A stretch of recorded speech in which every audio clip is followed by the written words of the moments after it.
Hi,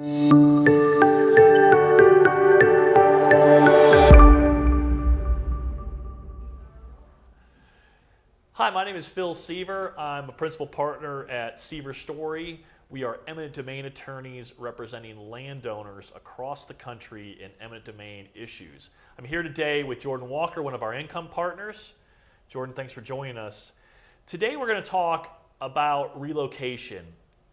There's some interesting statistics out there that say that 85% of businesses that are relocated through the eminent domain process fail. Today we're going to talk about some tips for business owners so that your business, if you're forced to relocate because of eminent domain, doesn't end up as one of these failed businesses. Let's get started. The first thing I think every landowner needs to be aware of in the business relocation context is that they have to get authority first, right? Mm-hmm. Yes. They need to get authority from the government to relocate the business. Right. So that's the first step. Yeah, before the business can even think about relocating, or actually physically, I shouldn't say think about, but physically begin relocation, they need to get a notice. There'll be a notice sent out by the Department of Transportation or whoever is taking the property, and they'll indicate that your business is eligible for relocation.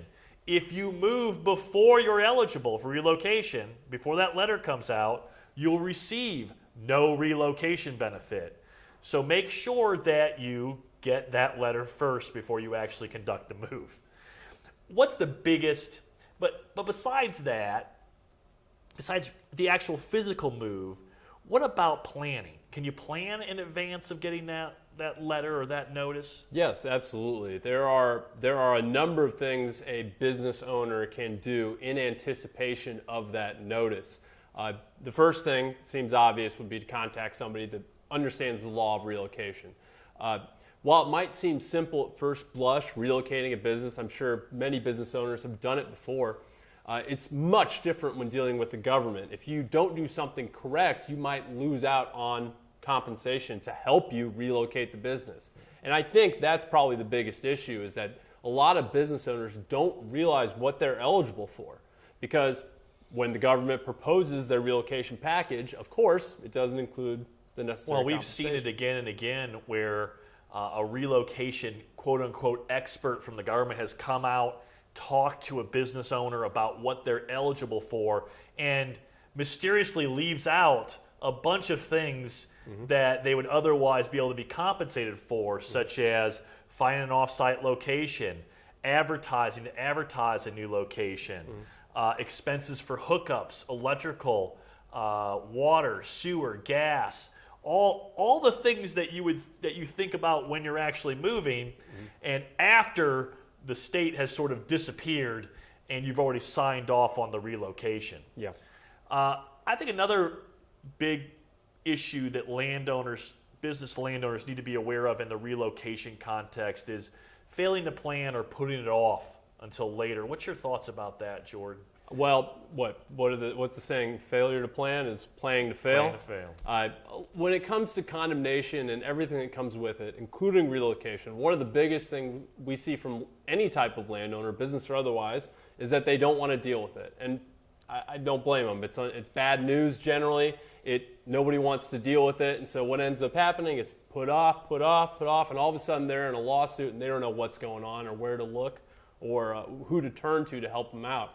So you're absolutely right, Phil. Business owners very often, and also they're busy. They have their business that they're trying to run. They don't want to deal with this relocation, but it's important to understand your business might not exist if you don't put in the necessary time or hire the people that can do it for you to help you relocate. And that's really important. Jordan brings up a great point.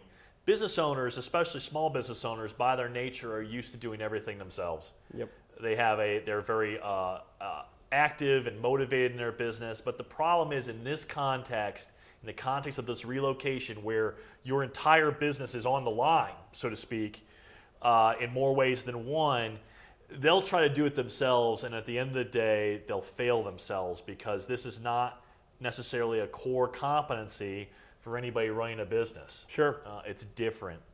And that brings me to another point. What's been your experience? A lot of landowners will say, well, the state is sending somebody to me, and I've got this relocation representative from the state. What's been your experience about how effective those relocation representatives are from the state at helping business owners? Well, it's bare bones. They're going to come in and they're going to give you the bare bones offer of relocation. They're going to say, okay, we'll give you moving expenses. We'll hire a company to come out, hire a U-Haul to come out and help you. And that's generally what they do, because the way a lot of condemning authorities look at relocation is they look at it as if you're moving a house. They say, well, we'll give you everything that it costs to pick up, move, and put down, and that's it. And any business owner will tell you relocating a business takes a lot more than that. We already touched on it a little bit. And sometimes it's actually impossible to move the business. If you have highly technical equipment, big mechanical equipment that you can't move, that you actually have to abandon, it becomes a fixture. You can't move it. You have to purchase a new piece of equipment to replace it. And are landowners entitled to compensation for that? Absolutely. Guess what? Guess who's not going to tell you that? It's the same relocation expert that comes in with their offer of relocation, which again is a bare bones skeleton of relocation. It reminds me of the situation we ran into where a municipality, not the DOT or Department of Transportation, but a municipality was trying to take a large manufacturing facility. They didn't even offer relocation to that manufacturer, and this manufacturer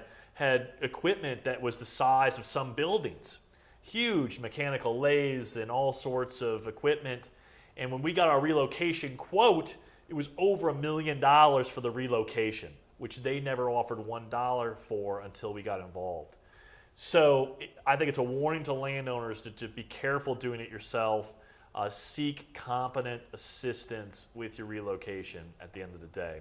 It's well worth spending the time and effort to engage experts on that.